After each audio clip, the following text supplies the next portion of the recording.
Okey, pada hari ini saya akan membentangkan projek kami yang bernama BBM. Okey, yang pertama, ini logo kumpulan kami yang mengandungi semua jenis logo dalam aplikasi teknologi. Nama kumpulan kami adalah A4 yang berasal daripada 4 orang, iaitu Adam, Ari, Arfan dan Afan. Okey, seterusnya kita pergi ke menu muka depan yang mengandungi nama subjek, kod kursus, logo sekolah, logo kolej dan logo kumpulan. Kita akan masuk kepada pengenalan akhlak. Okey. Akhlak ini merupakan satu aspek penting dalam kehidupan manusia yang mencerminkan kepribadian dan nilai diri seseorang individu. Jadi dalam perspektif Islam juga berkata akhlak ini merujuk kepada tingkah laku dan sikap serta perbuatan yang lahir daripada hati yang bersih serta berlandaskan ajaran Al-Quran dan Sunnah. Akhlak yang mulia bukan sahaja menyebabkan hubungan manusia dengan Allah SWT, malah turut merangkumi hubungan sesama manusia dan juga alam sekitar. Pembentukan akhlak yang baik amat dititik beratkan kerana ia menjadi asas kepada keharmonian masyarakat dan kesejahteraan hidup. Oleh itu, setiap individu perlu berusaha memupuk dan mengamalkan akhlak terpuji dalam kehidupan harian agar dapat melahirkan insan yang berintegriti dan berakhlak mulia. Latar belakang masalah akhlak. Pada masa kini, masalah akhlak dalam kalangan masyarakat semakin membimbangkan dan menjadi isu yang perlu diberi perhatian serius. Gejala seperti kurangnya rasa hormat, pergaulan bebas, pengaruh budaya negatif serta penggunaan media sosial tanpa kawalan telah menyumbang kepada kemerosotan nilai akhlak, khususnya dalam kalangan remaja. Selain itu, kurangnya penghayatan terhadap ajaran agama dan kelemahan institusi kekeluargaan turut menjadi faktor utama yang mendorong berlakunya masalah ini. Persekitaran sosial yang tidak sihat serta pengaruh rakan sebaya juga memberi kesan besar terhadap pembentukan sasiat individu. Jika keadaan ini tidak ditangani dengan segera, ini boleh menjejaskan keharmonian masyarakat dan masa depan generasi akan datang. Oleh itu, usaha bersepadu daripada pelbagai pihak amat diperlukan bagi membendung dan memperbaiki masalah akhlak dalam masyarakat. Seterusnya kita pergi kepada objektif. Yang pertama, murid dapat menjelaskan pengertian akhlak dari sudut bahasa dan istilah serta kepentingannya dalam kehidupan seorang Muslim. Yang kedua, murid dapat menyatakan sumber utama pembentukan akhlak iaitu Al-Quran dan As-Sunnah. Yang ketiga, murid dapat mengenal pasti akhlak mahmudah dan mazmumah. Yang terakhir sekali, murid dapat mengintegrasikan nilai akhlak dalam aspek rohani, emosi dan sosial untuk menjadi insan yang berakhlak mulia. Kita mulakan pada topik yang pertama, iaitu pengertian akhlak. Dari segi bahasa, akhlak ini berasal daripada perkataan Arab iaitu al-khalaq yang merupakan jamak kepada al-khuluq yang membawa maksud tabiat, tingkah laku atau budi pekerti seseorang. Dari segi istilah pula, akhlak merujuk kepada sifat yang tertanam dalam jiwa seseorang yang daripada lahirnya perbuatan secara mudah tanpa memerlukan pertimbangan yang panjang. Menurut Imam Al-Ghazali, akhlak ialah satu dalam dirinya mendorong seseorang melakukan sesuatu perbuatan dengan spontan sama ada perbuatan tersebut baik atau buruk. Oleh itu, akhlak mencerminkan kepribadian sebenar seseorang individu dan menjadi asas kepada pembentukan tingkah laku dalam kehidupan sehari-hari. Dalam hadis riwayat Ahmad yang membawa maksud, sesungguhnya aku diutuskan untuk menyempurnakan akhlak yang mulia. Hal ini kerana dalam Islam amat menitikkan berat tentang akhlak, sehingga Rasulullah SAW bersabda, sesungguhnya aku diutuskan untuk menyempurnakan akhlak yang mulia. Hal ini menunjukkan bahawa pembentukan akhlak yang baik merupakan tujuan utama dalam ajaran Islam. Okey, murid-murid, sekarang kita akan masuk topik yang kedua, iaitu sumber utama akhlak. Apa itu sumber utama akhlak? Sumber akhlak ialah panduan dalam Islam untuk menentukan baik dan buruk sesuatu perbuatan berdasarkan Al-Quran dan As-Sunnah. Kita pergi kepada Al-Quran dahulu. Al-Quran mengandungi panduan akhlak secara jelas. Contoh nilainya berkata benar, berbuat baik kepada ibu bapa dan berlaku adil. Berdasarkan dari surah Luqman ayat yang ke-17. Dia bermaksud, dan suruhlah manusia berbuat kebaikan dan cegahlah mereka daripada perbuatan mungkar serta bersabarlah atas apa yang menimpamu. Sesungguhnya yang demikian itu termasuk perkara-perkara yang penting. Seterusnya As-Sunnah sebagai panduan praktikal. Nabi Muhammad SAW sebagai contoh akhlak yang terbaik. Hadis menunjukkan cara praktikal berakhlak, iaitu cara bercakap dan cara melayani orang. Rasulullah SAW bersabda, orang mukmin yang paling sempurna imannya ialah yang paling baik akhlaknya. Diriwayatkan oleh Imam At-Tirmizi. Dah.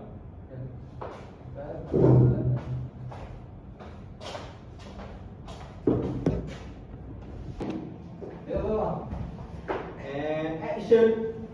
Topik 4. Alright, topik 4 ialah nilai akhlak dari segi aspek rohani, jasmani, emosi dan sosial. Satu iaitu aspek rohani, meningkatkan keimanan dan ketakwakan kepada Allah SWT, sentiasa ikhlas dalam melakukan kebaikan, mengamalkan sifat sabar, syukur dan tawakal, mendekatkan diri dengan ibadah seperti solat dan doa. Okey, yang kedua iaitu aspek jasmani, menjaga kebersihan dan kesihatan tubuh badan, menjauhi perkara yang memudaratkan seperti merokok dan dadah, menggunakan tubuh untuk melakukan kebaikan dan ibadah, bersikap disiplin dalam menjaga diri. Right. Yang ketiga iaitu aspek emosi, iaitu mengawal marah dan perasaan negatif, sentiasa tenang dan tidak mudah tertekan, memupuk sifat redha dan pemaaf, mengelakkan dengki dan iri hati. Dan yang terakhir iaitu aspek sosial, ialah untuk menghormati ibu bapa, guru dan orang lain, bekerjasama dan menolong dalam masyarakat, menjaga adab dalam pergaulan dan tidak mengumpat, fitnah atau menyakiti orang lain. Faham semua? Faham. Okey, seterusnya topik 3 iaitu akhlak mahmudah. Akhlak mahmudah bermaksud perilaku, sikap atau sifat yang baik dan terpuji yang dituntut dalam Islam. Antara contoh kepada akhlak mahmudah yang selaras dengan ajaran Al-Quran dan As-Sunnah seperti yang pertama jujur, yang kedua amanah, yang ketiga sabar, yang keempat hormat orang lain dan yang terakhir bertanggungjawab. Okey, hikmah mempelajari akhlak mahmudah. Yang pertama, membentuk pribadi yang baik yang mana menjadikan seseorang itu berakhlak mulia seperti jujur, sabar dan amanah. Yang kedua, mendapat keredaan Allah SWT yang mana akhlak yang baik adalah amalan yang disukai oleh Allah dan Rasul. Yang ketiga pula, mewujudkan masyarakat yang harmoni, iaitu sikap baik, mengelakkan pergaduhan dan mengeratkan hubungan sesama manusia. Okey. Seterusnya, akhlak mazmumah. Akhlak mazmumah bermaksud sifat, perbuatan atau perangai yang buruk dan tercela dalam Islam. Akhlak ini merupakan bertentangan dengan ajaran Al-Quran dan As-Sunnah serta boleh membawa keburukan kepada diri sendiri dan orang lain. Contoh akhlak mazmumah adalah yang pertama, sombong, yang kedua dengki, yang ketiga berbohong, yang keempat marah berlebihan dan yang terakhir mengumpat. Okey semua faham? Faham. Okey. Seterusnya, hikmah mempelajari akhlak mazmumah. Yang pertama, mengelakkan diri daripada melakukan perbuatan buruk, yang mana kita dapat mengenal pasti sifat tercela seperti sombong, dengki dan mengumpat supaya tidak diamalkan. Yang kedua, membentuk diri menjadi insan yang lebih baik, iaitu dengan mengetahui sifat mazmumah, kita lebih berusaha meninggalkan dan menggantikannya dengan akhlak mahmudah. Yang ketiga, mewujudkan masyarakat yang harmoni. Apabila sifat buruk dikurangkan, hubungan sesama manusia menjadi lebih aman dan tidak banyak konflik. Yang keempat, mendapat keredaan Allah SWT. yang mana Allah membenci akhlak yang buruk, jadi menjauhinya adalah satu bentuk ketaatan. Okey, yang kelima, yang terakhir, meningkatkan kesedaran dan muhasabah diri. Kita lebih peka terhadap kelemahan diri dan sentiasa memperbaiki akhlak. Okey, anak-anak murid semua faham? Faham? Faham. Okey, kita pergi ke menu soalan aktiviti. Okey, yang pertama, soalan objektif. Okey, murid. Soalan pertama, apakah maksud akhlak? Saya jawapannya Ya. B, perlakuan baik. Okey, betul. Soalan yang kedua, antara yang manakah akhlak terpuji? Saya Ya. C. C. Jujur. Okey, betul. Okey, kita masuk kepada soalan ketiga. Apakah kesan akhlak buruk? Siapa nak jawab? Saya Jawapannya jawapannya C, dibenci oleh rakan. Kita tak boleh buat buruk nanti rakan tak suka. Betul, betul. Betul. Ya, pertanyaan. Okey, kita kembali pergi ke soalan struktur. Okey, yang pertama. Okey, saya nak soal korang. Senaraikan dua contoh akhlak terpuji. Siapa nak jawab? Saya. Yang pertama, tolong menolong. Yang kedua, amanah. Ya, betul. Semangat. Soalan yang kedua, mengapakah kita perlu menjaga akhlak dalam kehidupan? Saya lagi Ustaz. Ya. Supaya masuk ke syurga Allah. Lagi? Okey, jawapan dia lagi satu, mendapat pahala. Allah. Okey. Seterusnya, kita akan main satu game. Okey? Jom kita main. Okey. Berikan contoh akhlak mazmumah.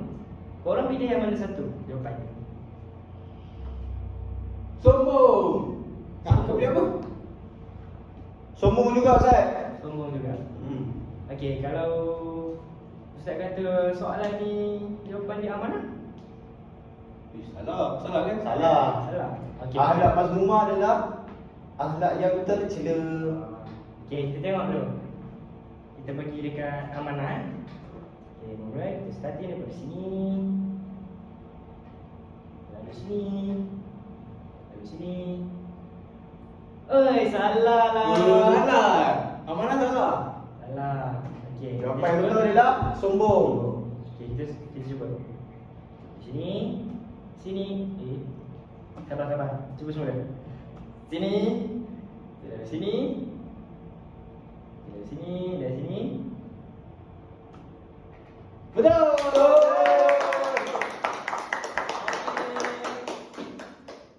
Saya rasa itu saja soalan kita pada hari ini. So, kita habiskan kelas pada hari ini. Sekian, terima kasih.